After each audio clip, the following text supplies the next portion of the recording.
Hello everyone, it's Simon from SDAvGeek here. I've just arrived at London Heathrow, having flown from San Diego via Atlanta. It was my first international flight in 18 months, and I'm going to take you back to the start of the day and cram 17 hours into 19 minutes.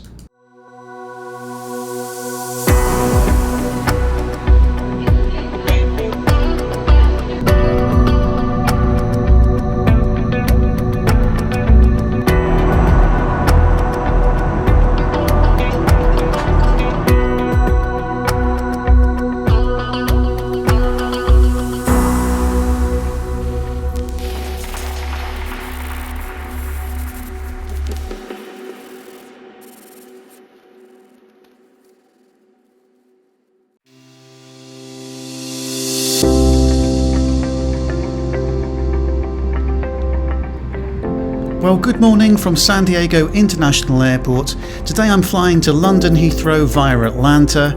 It's a journey that's going to take around 17 hours from check-in to arrival in London.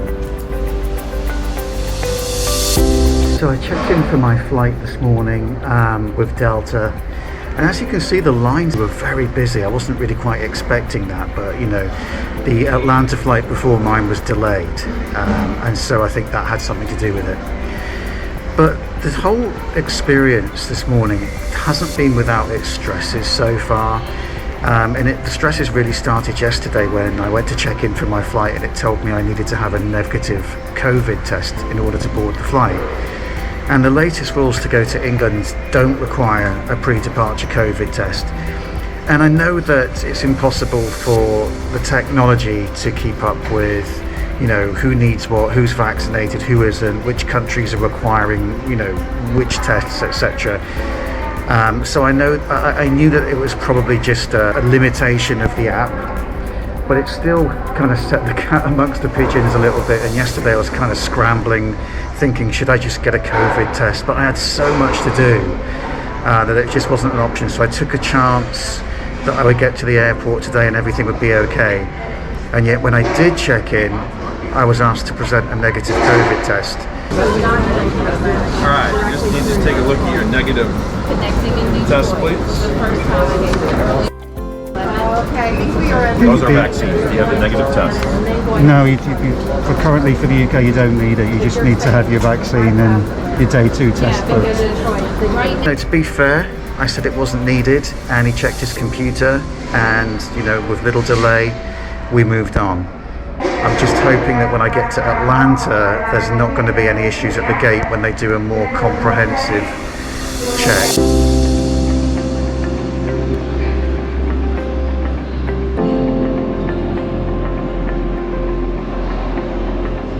Admittedly, a little stressed, but realising there was not much point worrying about this, I look forward to flying on this Boeing 767-300 series.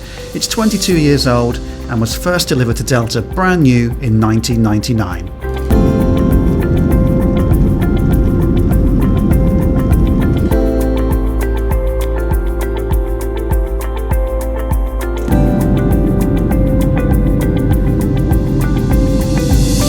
After a beautiful approach over the city of Atlanta and a total flight time of 3 hours and 29 minutes, we landed in Atlanta at 2:44 p.m. local time, 21 minutes ahead of schedule.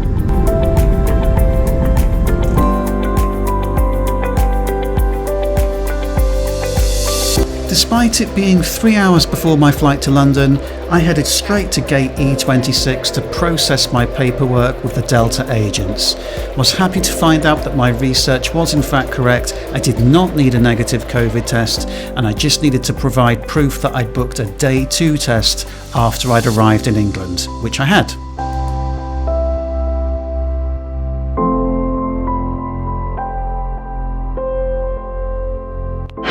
Before I board, I've got one important task, and that is to find some York peppermint patties for my mum. If I arrive in London with no peppermint patties, I'll be in a bit of trouble.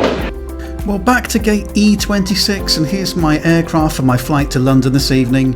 It's a 14-year-old Airbus A350, delivered brand new to Northwest Airlines in February 2007 and transferred to Delta in January 2010.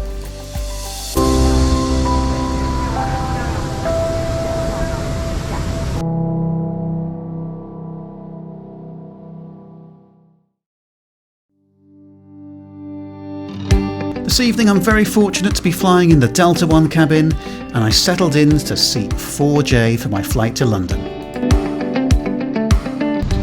So it'll be an on-time departure, 7 hours 44 minutes is the flight time to the London Heathrow Airport. Should be an on-time arrival on that side, maybe a couple minutes early if we don't have to do.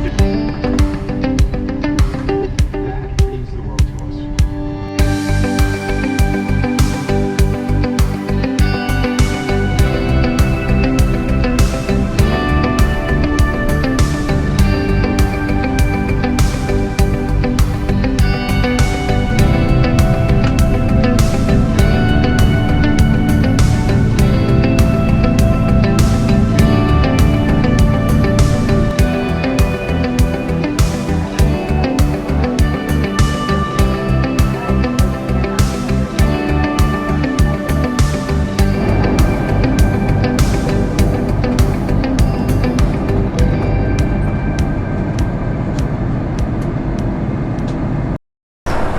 And so guys, we are airborne in the Airbus A330-300 heading from Atlanta to London. Actually it was quite painless in the end, doing all that pre-departure documentation. I was a little bit stressed in San Diego, as you could probably tell, but actually it was all very good and well organised here in Atlanta. Had a nice little glass of champagne on boarding, although it was served in a plastic cup, which I'm still not really sure why we're doing that at this point, but still it's nice to have a glass of champagne in Delta One as you board.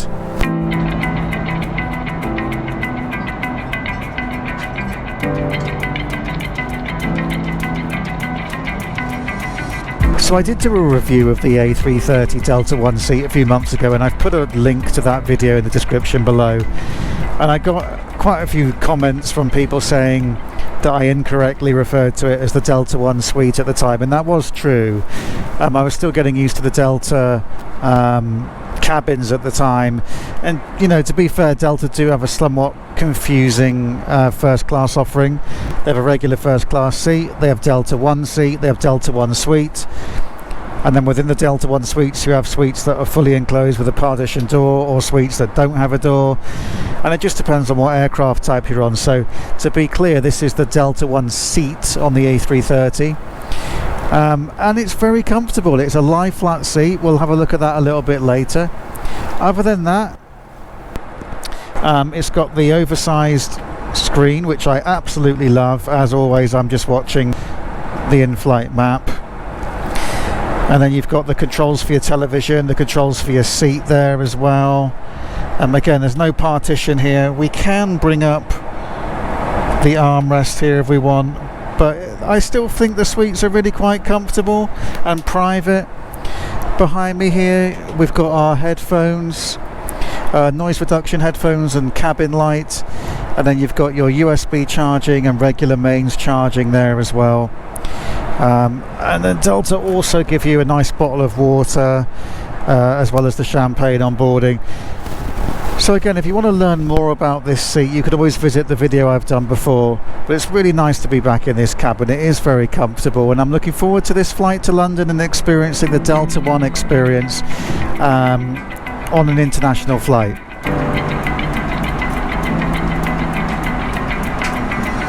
So they've just served us our wine. We have a choice.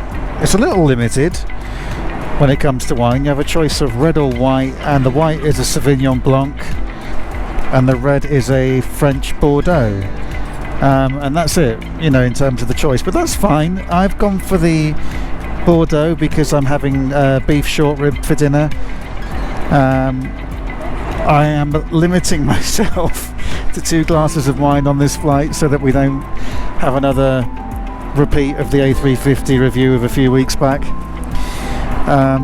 But yeah, it's actually nice to have a glass of wine served in a glass and not a plastic cup. So cheers to you. So the entree has arrived. Beef short ribs, which is what I ordered, which is great, with mashed potatoes as well.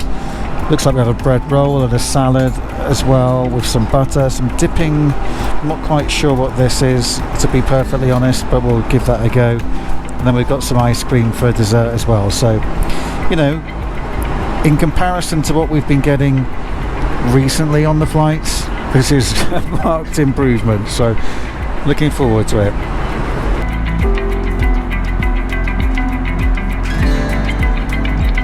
Well guys, the dinner, to be perfectly honest, was a little bit disappointing, I'm sorry to say.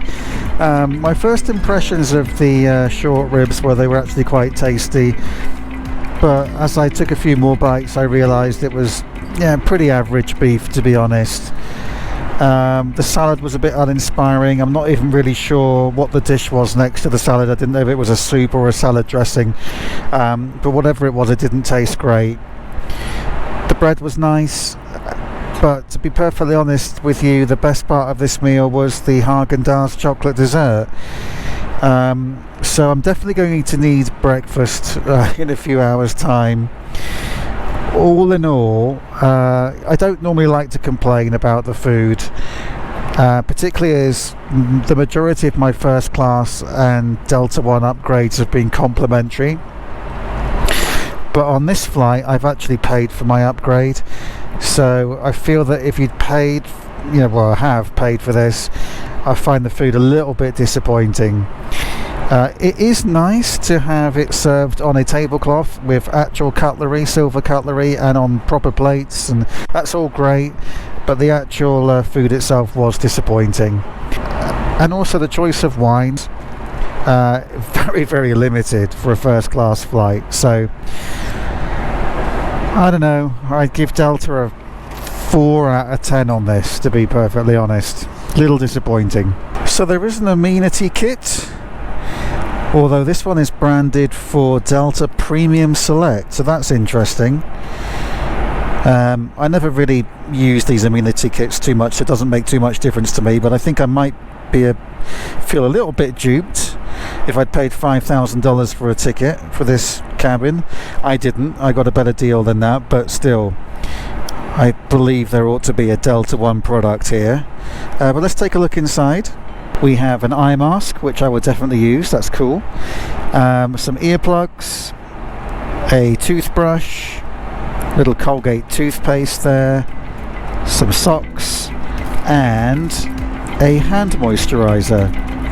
I'm a little surprised that they don't give us a hand sanitizer, particularly in these COVID times, but they do give you Purell sanitizing wipes on the way onto the aircraft, so I guess they have you covered there. Although not completely tired, I decided it was time to turn my seat into a lie flat bed, tuck in with the Westin Heavenly duvet and pillow, and try and arrive in London Heathrow in the best shape possible. It was a lovely smooth flight across the North Atlantic Ocean, and I was starting to get very excited about arriving in London.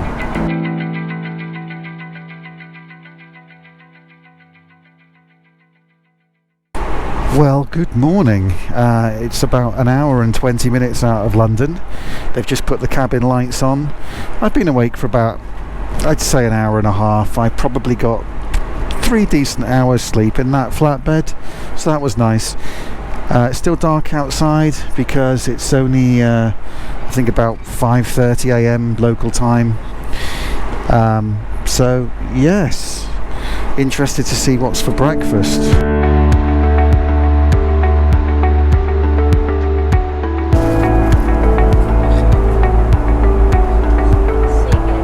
I'm actually pretty impressed. This looks like a nice little frittata and a bagel and some fruits. The choice was frittata or granola, so I went for the frittata. Also got some coffee and some orange juice. Compared with the disappointment that was dinner, this looks pretty decent. Well, unfortunately, looks can be deceiving, and I'm afraid to report this was a very bland breakfast, and having had the same experience at dinner, I was kind of looking forward to getting off this plane at this point. So overall, I would say that the Delta One experience this evening has been okay. You know, the seat has been comfortable, the service has been good, the cabin crew have been pleasant and attentive. Again, the big disappointment with Delta right now is food and beverage service. I mean, it really is subpar, and I think if you're paying top dollar for this service, you're going to be disappointed. I upgraded for $699 from the main cabin to Delta one way from Atlanta to London, and I felt comfortable with that amount because I knew that the seat would be comfortable enough. I'd get a good night's rest, or at least enough rest to feel refreshed when I arrived in London, and I do. But returning, I saw the price to upgrade was $4,900. I can't imagine paying anything like that for this service right now. It just would not be worth it. So yeah, it's just something to be very aware of with your booking Delta One. It's not Delta One of pre-pandemic. We're still far away from that point, sadly. From the flight deck, we are about 30 minutes out from landing Heathrow, assuming we don't get any kind of slowdown or holding. Current time is 6:12. We anticipate landing at 6:40. Well, after a flight time of 7 hours and 46 minutes, we made our approach into London Heathrow, landing at 6:43 a.m. local time, 22 minutes ahead of schedule. And having not been home for so long because of the pandemic, it was wonderful to be back. It's our pleasure to welcome you to London Heathrow Airport at the local time 6:43 a.m. on a Saturday morning.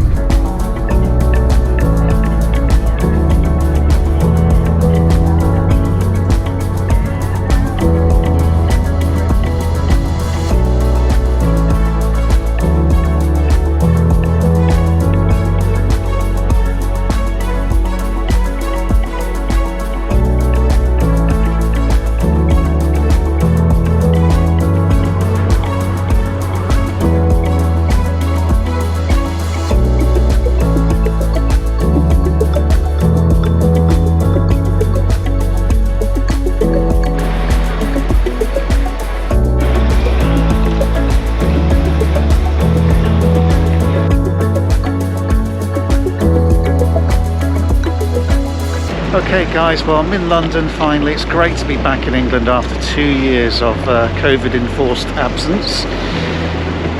Looking forward to catching up with my family shortly. Interestingly enough, when I arrived here today, I went through passport and immigration really quickly. I was expecting to be in a line for COVID paperwork and all sorts of things for, I've heard horror stories that it takes forever to get into countries, and it's just not the case here in England. I went through really quickly. So if you're planning a trip to London, I don't think you need to be too concerned about extended lines and queues to get into the country beyond what you would normally expect at passport control. With that said, I did come in from a country that's on the green list, and every country is different, as we know, so just check what's applicable to you before you travel. Anyway, that was a good flight despite the shortcomings that I mentioned on board. I hope you enjoyed the video. If you did, please feel free to like and subscribe, and I will look forward to seeing you on the next one. Till then, take care. Resti Avgeek.